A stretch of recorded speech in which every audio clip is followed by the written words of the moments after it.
Good morning, everybody. Thank you for joining us.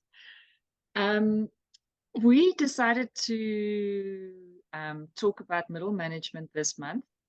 Um, and I think part of the inspiration was in July, we were doing our program. We've got a leadership development program called Leader Shift. And we ran a public program, so it wasn't an in-house. We had people from, I think, 4 different organizations there. And in one of the modules, somebody said, "Oh, this horrible curse of middle management."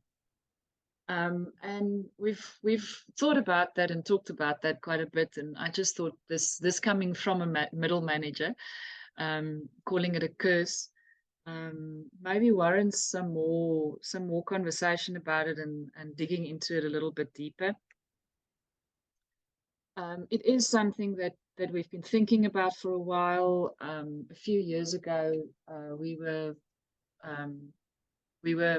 the partner to the Tsogo Academy for Management Development, and we had a program for new managers, which they use for people who were about to become supervisors and team leaders. And they asked us to specifically design a program for their middle managers because they felt that the middle management in such a large organization kind of takes hits from all sides, and it's different from being a new manager. And that made us really dive into the difference between what is it that, how do we support and develop people who are new to management to people who are now in kind of middle management. And then at the same time, we're in the middle of quite a big leadership development program with an organization that's about 3,500 people. They're in the food production industry. And we work with their Exco and Manco as a team. So the Exco team is quite small, but Exco plus Manco is about 13, 14 people. So they form sort of one group of this leadership development program. And then the program then continues with each of the Manco members who is a head of a division or a business unit or a function with their senior managers. So for example, there would be the head of SHEC, the head of audit, the head of finance, and then into their functional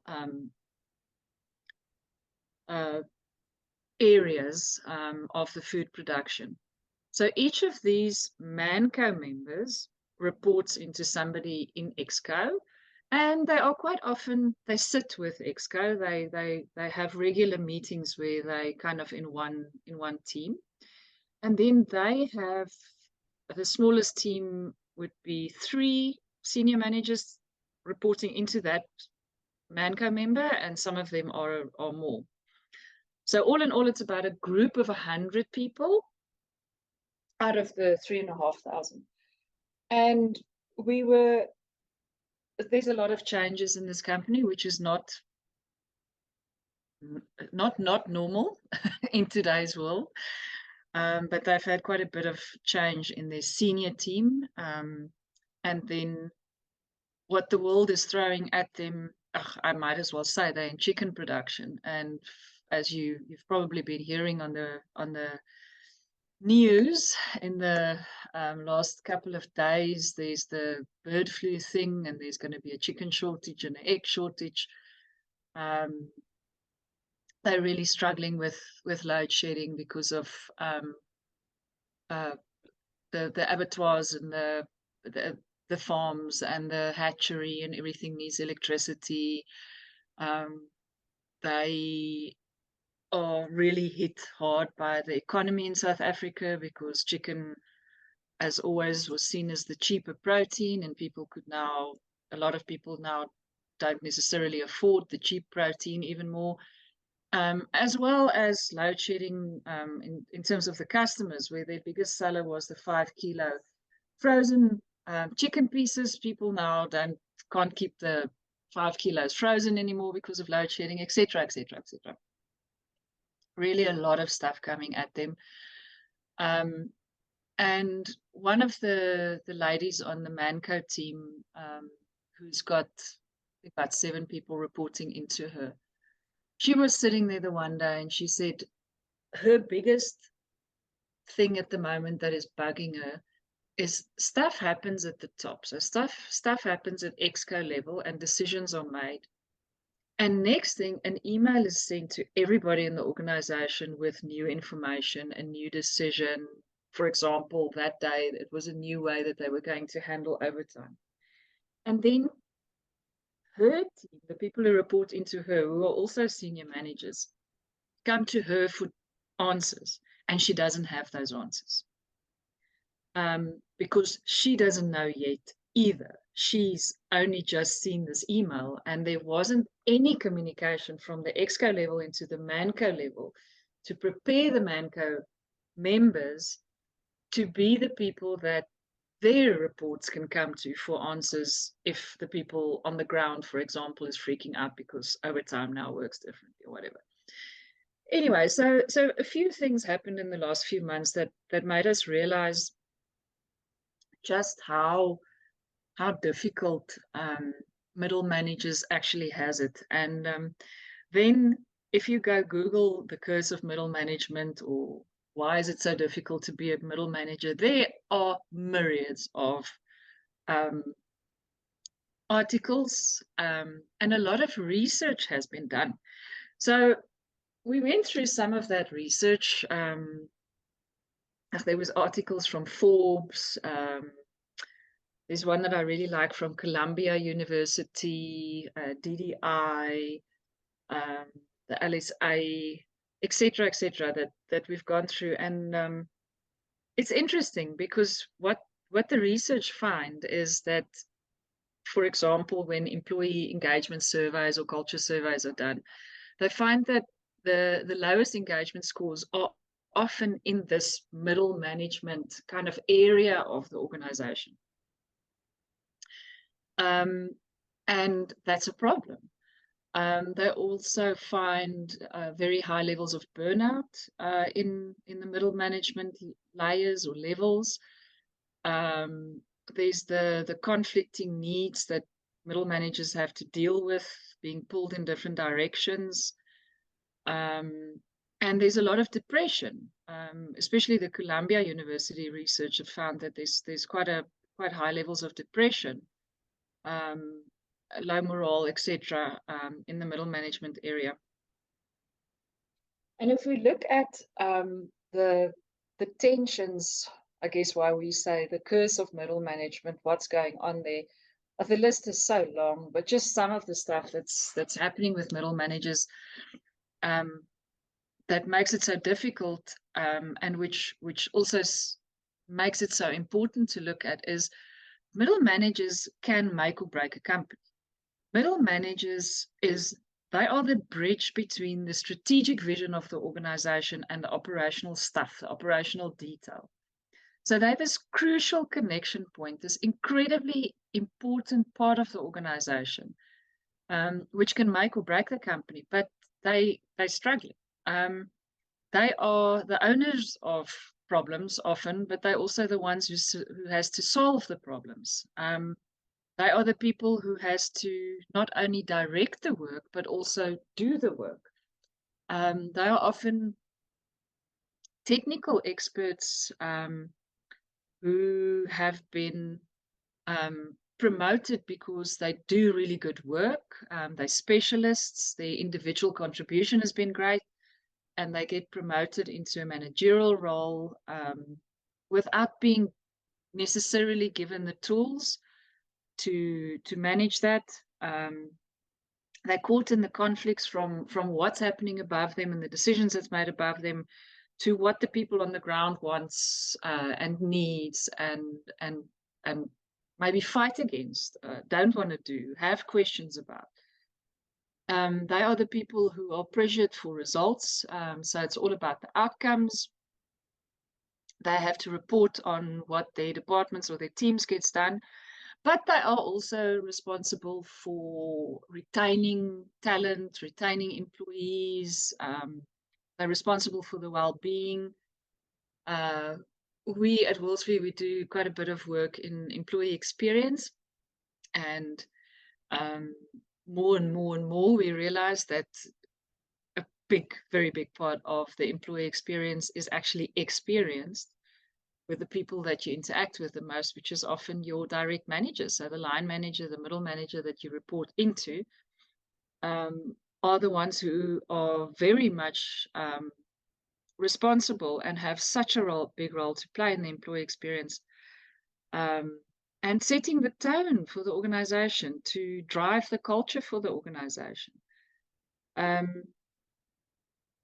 The middle managers also are the people who needs to find a balance between being authentic, having an opinion about decisions, about the way things are done, but then on the other side, they have to balance that with aligning the organizational message. So if the message and the new instructions might not be something that they agree with, they are the ones who still has to drive this message, but at the same time try and be authentic. Quite often, the middle managers are the people who have to implement things that they might not have had any influence over. They might not agree with it.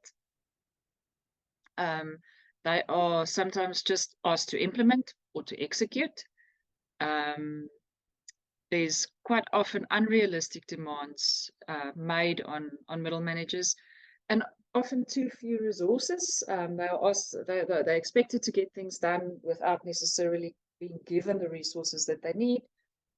The one article talks about middle management is like the game Piggy in the Middle. Now, I don't know the game Piggy in the Middle, but what I've read about it sounds like it's like basically somebody standing in the middle and two people throwing a ball. And this piggy in the middle is supposed to try and intercept this ball going from the one side to the other side. And in this article, they talk about it feels lonely. It's middle management is lonely. And I think often in our leadership development programs, we talk to these team leaders about exactly this. And they say, yes, I was part of this team. I was having lunch with my peers. We were talking about stuff. We were sharing ideas and so on. And then I got promoted into team leader. And they don't have lunch with me anymore. I'm like not even on the WhatsApp group anymore. Or the one said to us, no, I'm still on the WhatsApp group, but they started a new WhatsApp group without me. So there is a bit of a lonely thing happening with people not necessarily wanting to share everything with you anymore, which is understandable. And I think that's one of the big challenges for middle managers, is to find that balance of still being work friends, but not. I am your superior. I need to get this stuff done, but I'm still a human being, and I still have social needs, and I still want to be able to have a conversation with you that's not just about deliverables and numbers and goals and targets. Yeah, so those are just some of the things that that have come up in our conversations with clients and what we've learned, and some of the research that we've been working through, and been reading up on. So I would like to. Good morning, Robin. There you go. You've got connection. Hi, Robin. Hello. I was checking that I'm off mute. How are you? Good, thanks. How are you? Good. All good. All good. Nice to be here. Hey. Oh, nice to see you. Yes. Yes. Yeah. So You so too. we were just chatting about or I've been having a monologue, and I want to now start having a conversation. About the importance of the middle management layer in the organization. You know, how that bridge between strategic vision, the crucial connection point between operations, etc. And everything that makes it difficult for them, you know, being pulled in different directions, and sometimes having to just implement and execute on stuff that you don't necessarily agree with, etc., etc. I'm not going to repeat everything. And yeah, so before we jump into what is it that we can do to support and help these managers, and what is it that they need, I was thinking that we can have a conversation about what is it that you see, what is it that you guys think is the big challenge there. Oh, and then Robin, because the other thing that we said that what most of the research shows is that in employee engagement and culture surveys, your engagement scores are lowest at the middle management Yeah. Yeah. layer. There's high depression, there's high burnout, etc. And these people are such an important part of the organization. So obviously they need some help, they need some support. And is it actually a Yes. different type of leadership development and leadership support than for other leaders? And if it is the different, how is it different? All right, so I think I'm going to Yeah. create 2 breakaway rooms so we can go and have a chat in the smaller rooms, and then just come back and see what it is that came up for you. Just have a chat about whatever I said brought up for you, and what do you think we can add, and why is it so difficult? All right, let's get some feedback. Robin, you finally Oh, had some friends in your room. yeah, my friends took a long time to come. My friends did come. They Sorry. were my fabulous friends, okay? Sorry.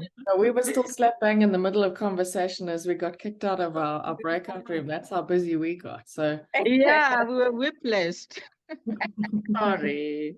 that's all good. And we had it when we finally found each other, we had a good conversation. Okay. Yeah. So share some of that. Yeah, I think a couple points, and then my colleagues can also step in. But I think for me, what I raised really is, I'm really curious to hear if there's anything, because we have a lot of supervisors in manufacture, sitting with huge teams. Really the butter or the cheese in the sandwich. They've got all their employee issues, different mentality, they've got all their challenges and whatever. Plus then you've got all the managers at the top, on the other side, and their demands. We have hard targets, you work shifts. And Mbali made an interesting thing about emotional intelligence on steroids, and very much of dealing with all these people challenges, conversations and relaying messages, extremely important how you package messages to your teams. Plus you're getting hammered on the other end. How do you bounce quickly from you being shat on, excuse the language, because the targets are hard. So I'm hoping to hear, how do we, wellness is the other big issue as well. How do you look after your wellness, because your resilience is being challenged, daily, because you get hammered. So that's, I'm curious to hear, something, for these type of, for my world, for the people in my world. Bali, you off mute. I don't know. You want to add to what, our conversation as well? No, I think you've summed up nicely the bit that I got, because I joined you guys towards the end. Yeah, maybe Janine has something to add. Yeah. All right, sorry, I was on mute there as well. No, we had a super interesting conversation, and I think, that curse of middle management runs so much deeper than just the curse itself, essentially. You've got all of your team underneath you and below you that you need to look after their well-being. And, as Robin said, you've got the guys on the top who are profit-driven, number-driven, and you're just trying to look after your people. Yeah. And if you don't get that sort of mix right, you can quite easily, and it's happened before, you disengage your team to the point that, your managers don't want to be there anymore, and they leave. And it leaves your team in disarray. And, generally your problem might be your top level managers who don't understand what's actually happening behind the scenes or in a different side of the business. And it's that culture and it's that learning and, changing that leader's mindset, that's going to make the difference. But often to manage your bosses is not as easy, as you think it could be. And you would think that the people who are managing the middle managers have gotten there by being a middle manager before they. Yes, that they would forgotten. understand, that they know what it's like being there. They know what you're dealing with. Yeah. They've climbed the ladder and they've been in this horrible cheese sandwich situation, and they should have a bit more empathy for that. Yeah. Mm. But it's hard to have empathy when you're making, when all you measure is how many did you get out? What was the quality? What was your absenteeism? These are hard. It's just hard targets.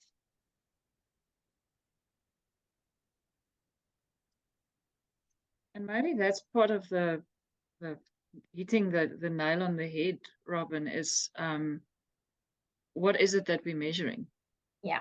Because God forbid we don't want to lose talent. This is a very important thing at the moment. We need to get them to join us, then retain them when they're there, etc.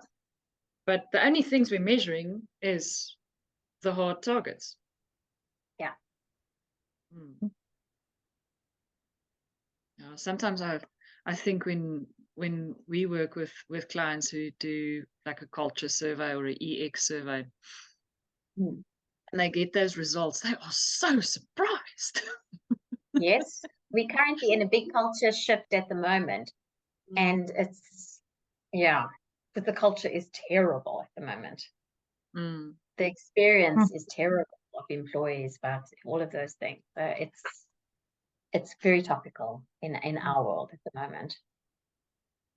And when you get and then when you get the results from a survey, then and you present it to the senior team, then they're surprised. And then I guess what you said earlier, that mindset does it then become a finger pointing? It does.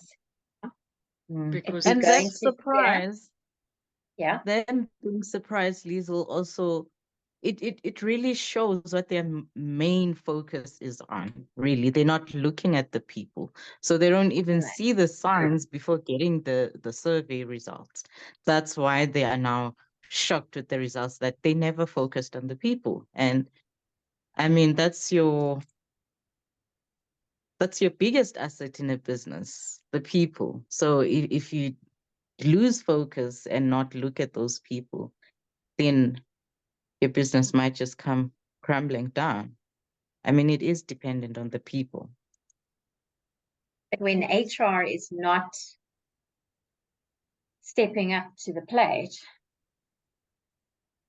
and still behaving as administrators and not true business partners, I think there's also that challenge. When you still call human resources, not necessarily a good thing. How do we look at our people? Are they just a resource? A resource is different to an asset, in my mind. And it's a good point that you raise the HR issue, because I also feel like, but that would be a topic for another day. I also feel like they also get some role confusion there. It's like they're also in the middle. They are in between the employer, which is also their employer, by the way. They're also employees. Now they're stuck in the middle. Now it might also be difficult to try and create a balance there, I'm sure. Because you want to protect both parties. Actually, I believe you protect both parties' interests. But sometimes then the lines get blurred, or maybe they just choose the other side more, because I mean, They do. This is where I get my paycheck. So even if my employer is not doing great, at the expense of the people, then I have to take this side, you know. Yep. Yep. Yeah, and what came up for me when you were talking now, is that so often we find that the employee experience or the culture or whatever, it's a HR project. It's a HR thing, you know. Hey, HR, come fix this. What's happening here with this? And if that is not owned by the senior team, if that is pushed over to HR to say, handle the employee experience, how the hell are you supposed to handle the employee experience if they're And experiencing how their management? often do the employees actually deal with HR on a daily basis? Who do they work with? Who are they in contact with? It's their managers, it's their colleagues. They're not really. I'm sure in bigger companies, some people haven't even met the HR people. They don't even know their offices because Yeah. that's not what they Yeah. do every day. So where do people get the experience? Where do they experience the company, the culture? It's not through HR. Yeah.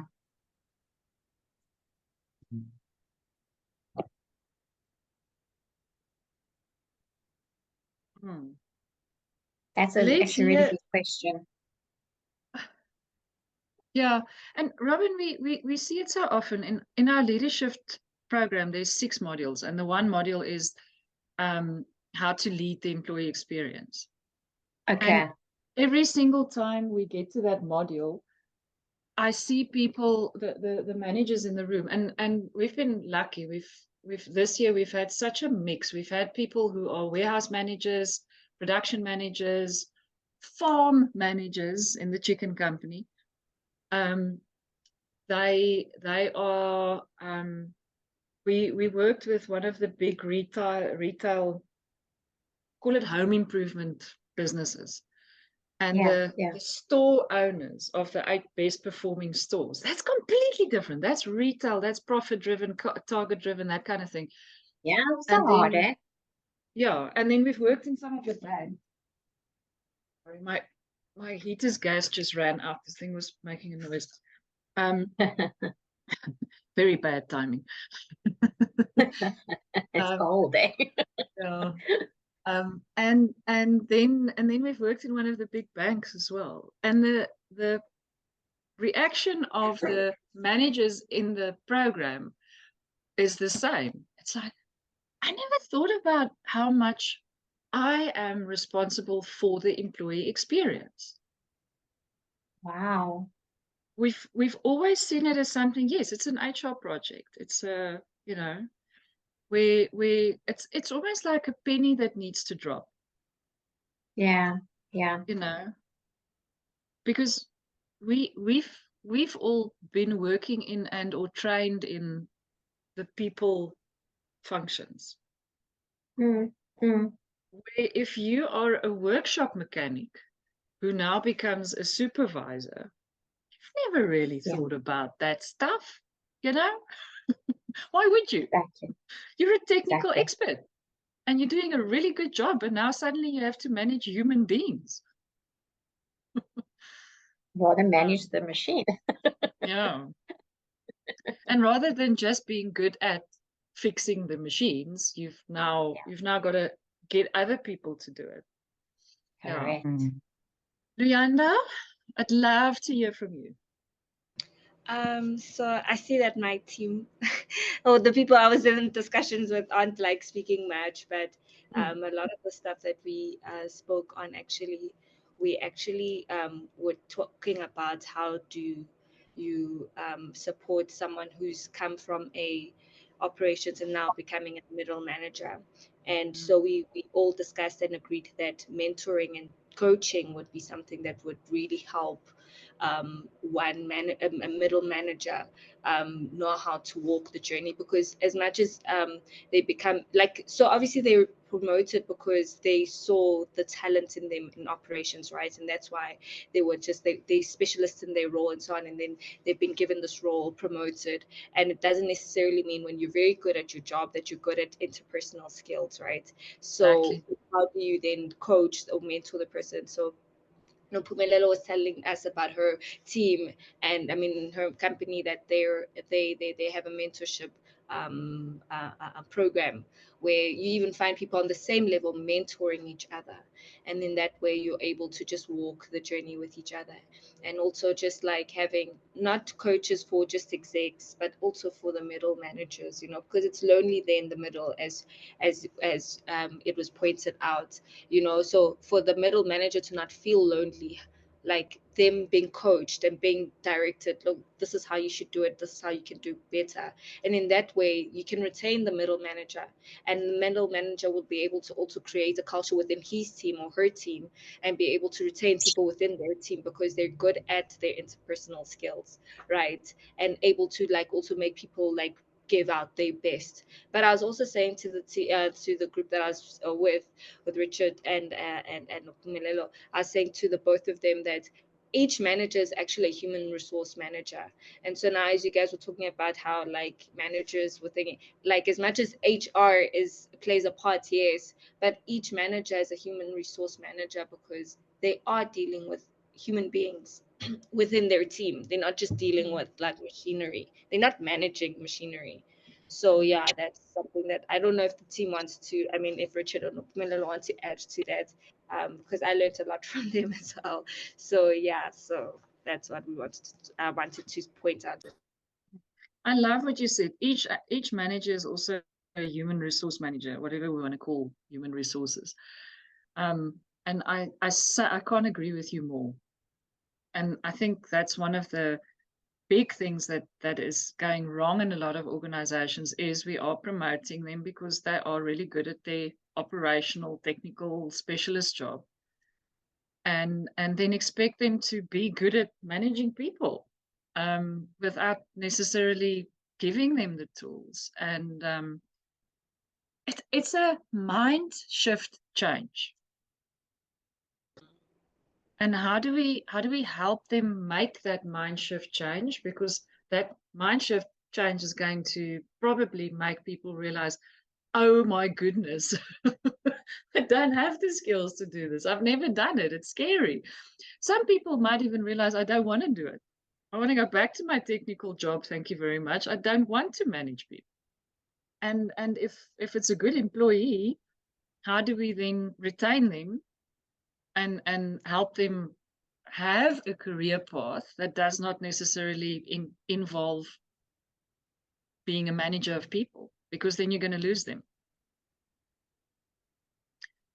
Yeah, so thank you, Richard. I was going to ask for more opinions from your group. Yes, so I can add a little to what Luyanda has said. One of the points that came up in our group was, all workplaces expect the employees to have the business, to do everything for the business, to have the business in mind in what they're doing. In other words, to care for the business. But very few businesses show each individual employee that they care for them. And without that going both ways, that person's always going to feel like they're separate from that company.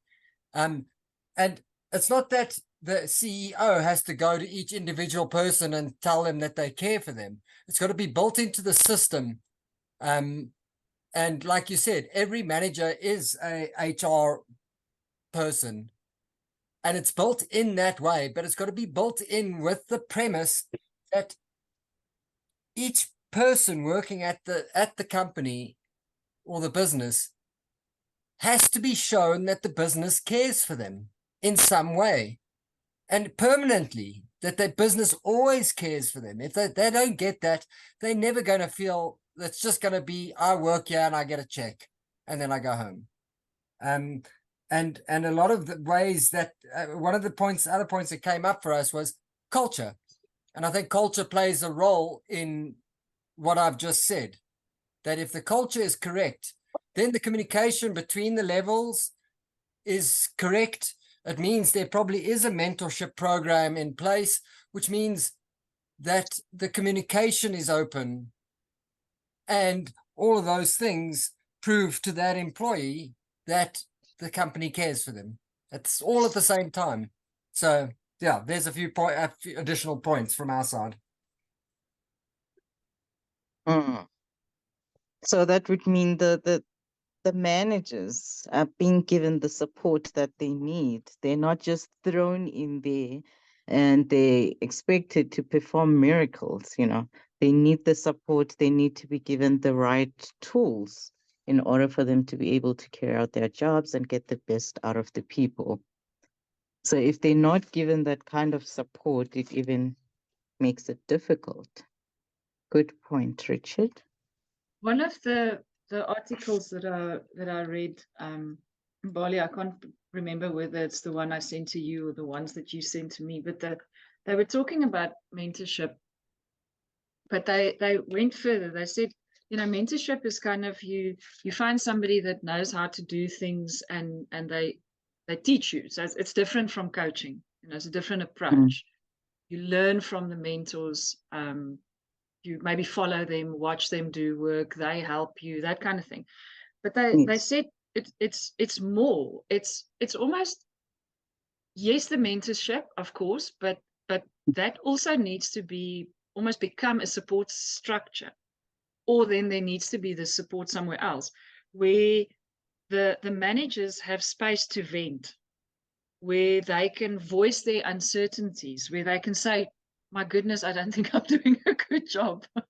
Or, geez, I struggle when this happens. Or, I don't know how to handle it if, you know, this person's been sick so much and I don't know how to handle this difficult conversation I have to have, or whatever it is. To seek guidance, to get advice and to build networks. And I think that's one of the things we see in our leadership programs is this, that suddenly we're in a room, a Zoom room or a real room together, and we realize, but we're struggling with the same stuff. I'm not alone in being scared to have this conversation or not knowing how to deal with this or you know, worrying myself to death that the organization is not showing anybody that they care, but they expect you to give so much. To just that realization, I think sometimes for managers, middle managers, team leaders, whatever, to realize, okay, the other managers in this organization feels the same way I'm feeling and is struggling with the same stuff I'm struggling. To allow me to safely be vulnerable and open up the conversation to say, I don't know how to handle this, or it's not working, or I'm losing hope in myself. I'm a terrible manager. And I don't want to be. Yeah.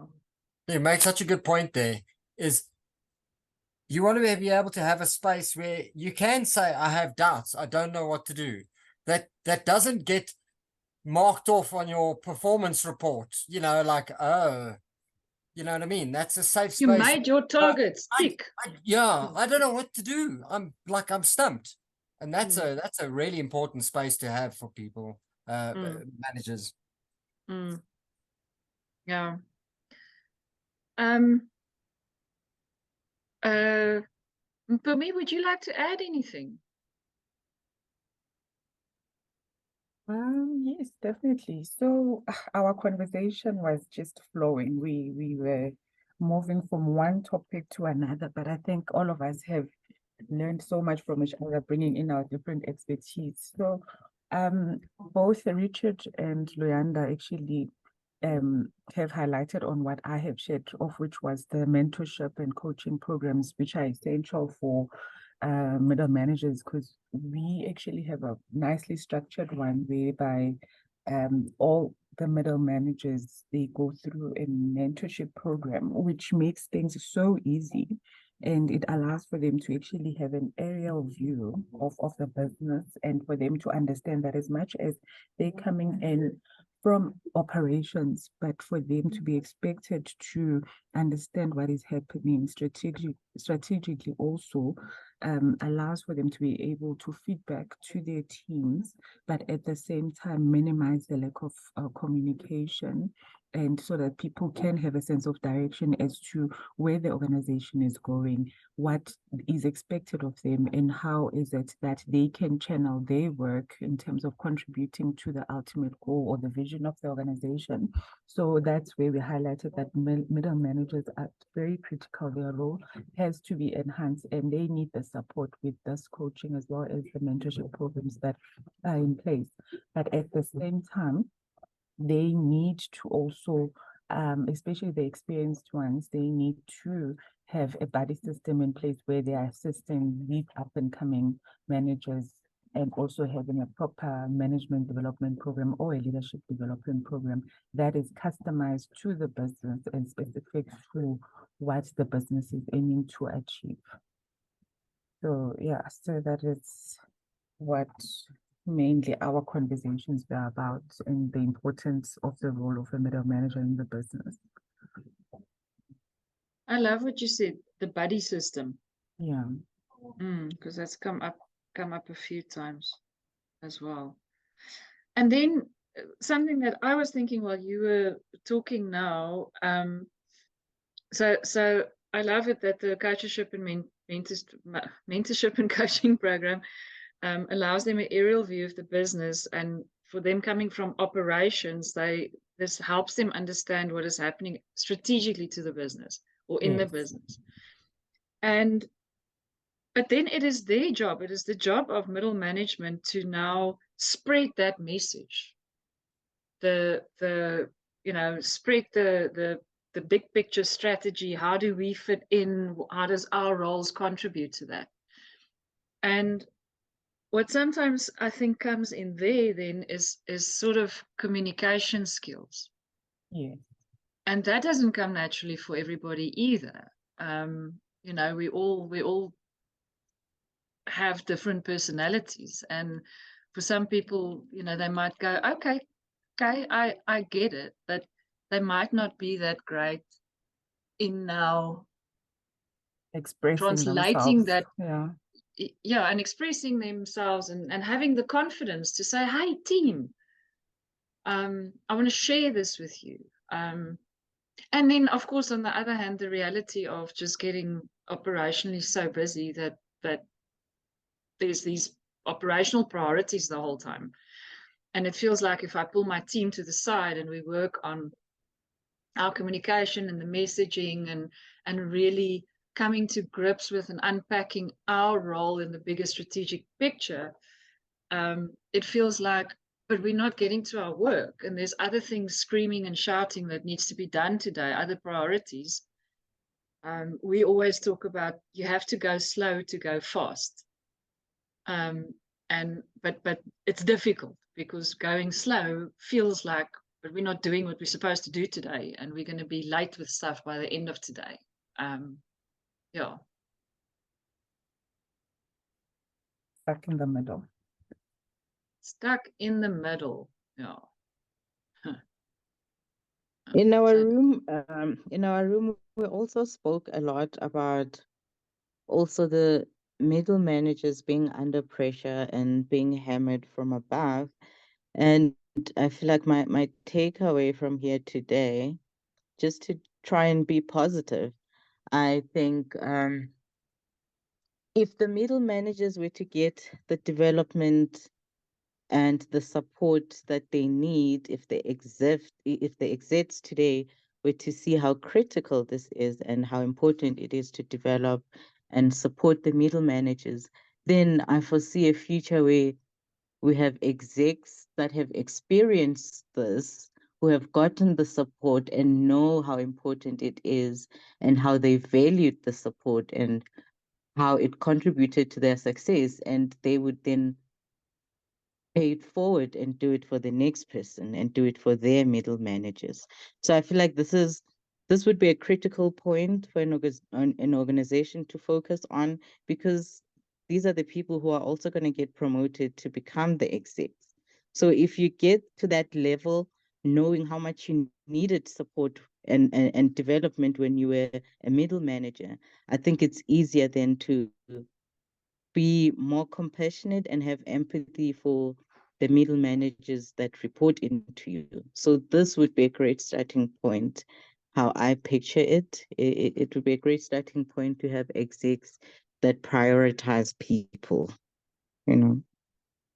I Yeah, mean, if it was unfortunately, done it's for not you, a I'm sure you would want to do it for the next person. yeah. And Bali, what you're bringing up now is that question that we also ask in leadership is, where do you learn how to be a manager or a leader? So two things. There's a quote by, now I can't remember who it's by, that says, leadership is like swimming. You're not going to learn how to do it by reading a book.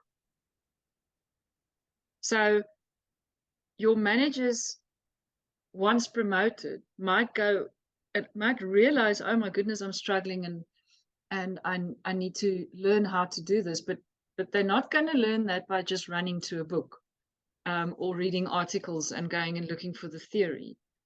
And then on the other hand, what we've seen so often is the one manager actually said to us, this was a client in Mauritius, he said, I'm a mini me version of my manager. And that made me really think about, my goodness, a lot of people in the world, us, you've been managed. And that is the example that you've seen of how to manage. And if it was really bad, it might be I will never do that and I will never be like that. But it might also be how you become, how you manage. If you were managed by somebody that would publicly humiliate people and shout and scream and that kind of thing, then that might become your management style, because that was the culture. And now that you're the manager, you feel like you're the one who needs to shout and scream at people, because it's like kids with parents. This is the example that I see, and I'm going to model my behavior around that, which I think can be really problematic. Who is it that these managers actually learn from to be managers? Oh. Would anybody like to add anything to the discussion there, or we try and summarize?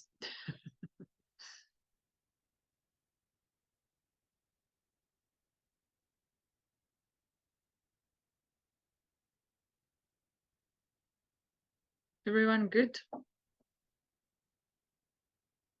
Okay.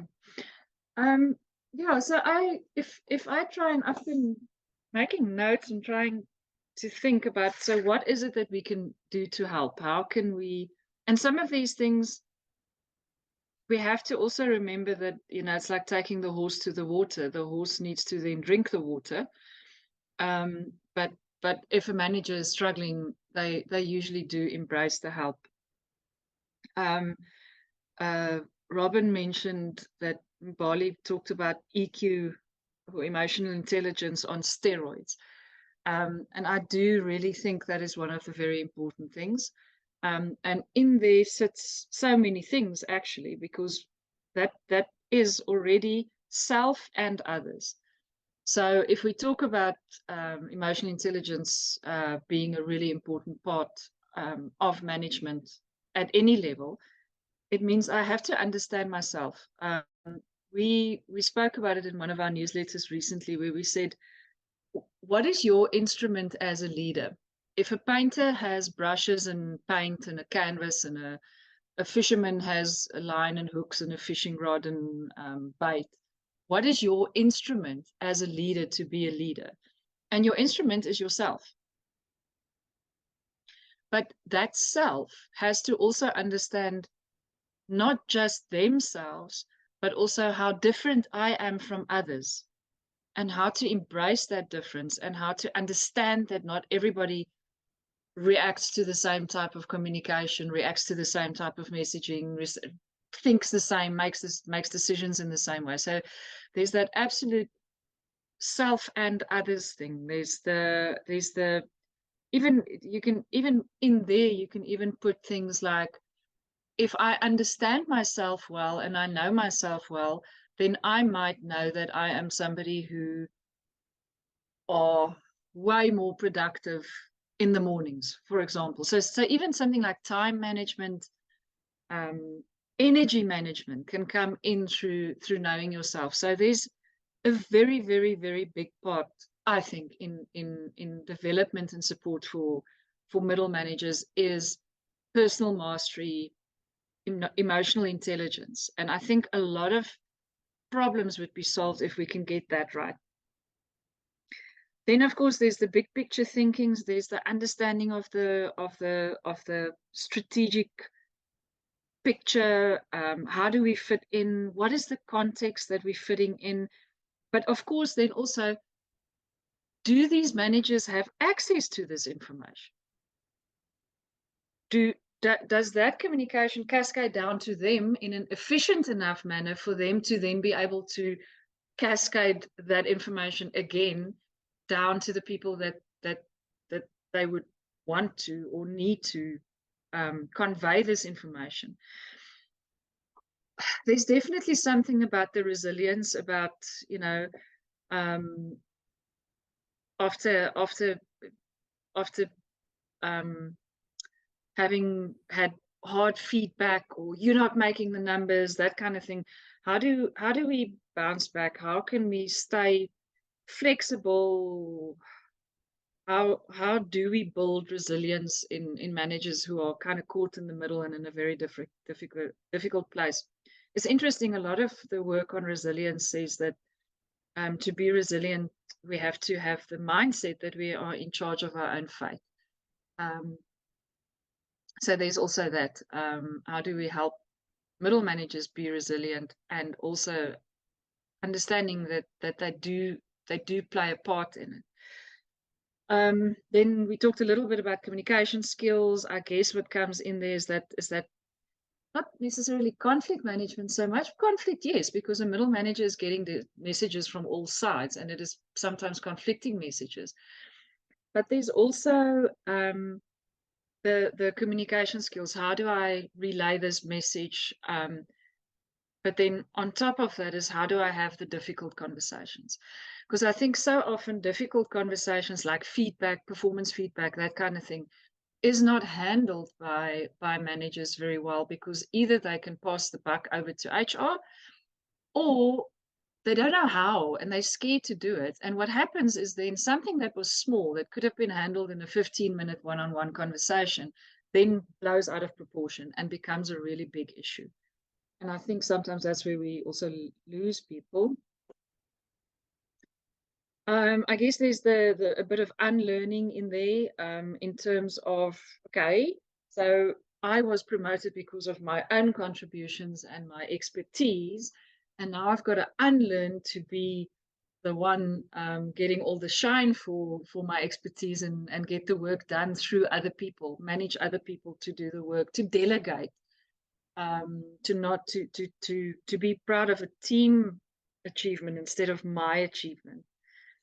Then we talked about the support that managers needs. I like the buddy system term. That's beautiful. Mentors, coaching, that kind of thing. Somewhere to vent, somewhere to go for information, somewhere where I can be vulnerable.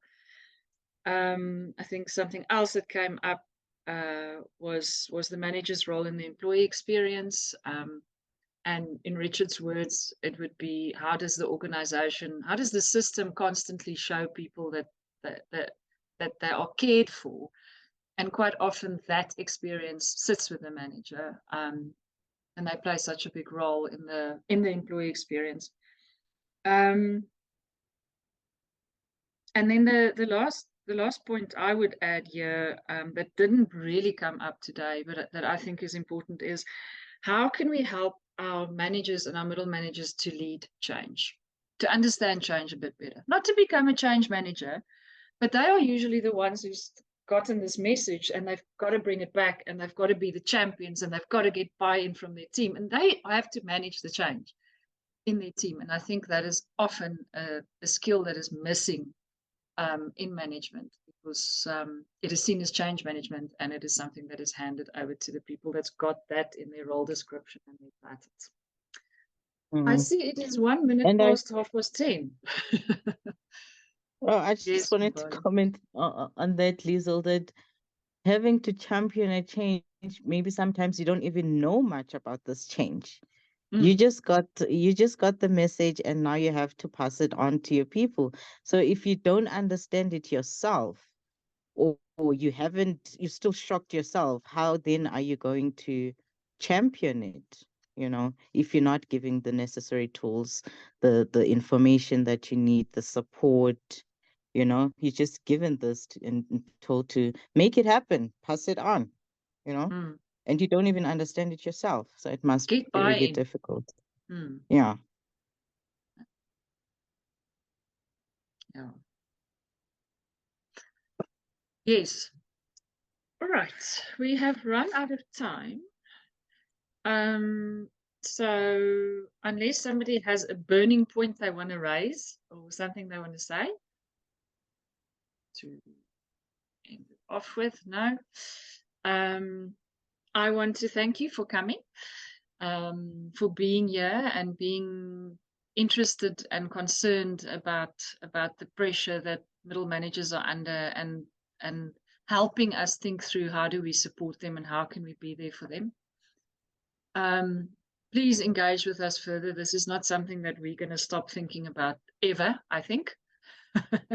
And we're going to keep trying to improve our programs and learn from the programs and learn from our clients in terms of what is needed. I really enjoyed the conversation. Thank you for being here, and we hope to see you again soon.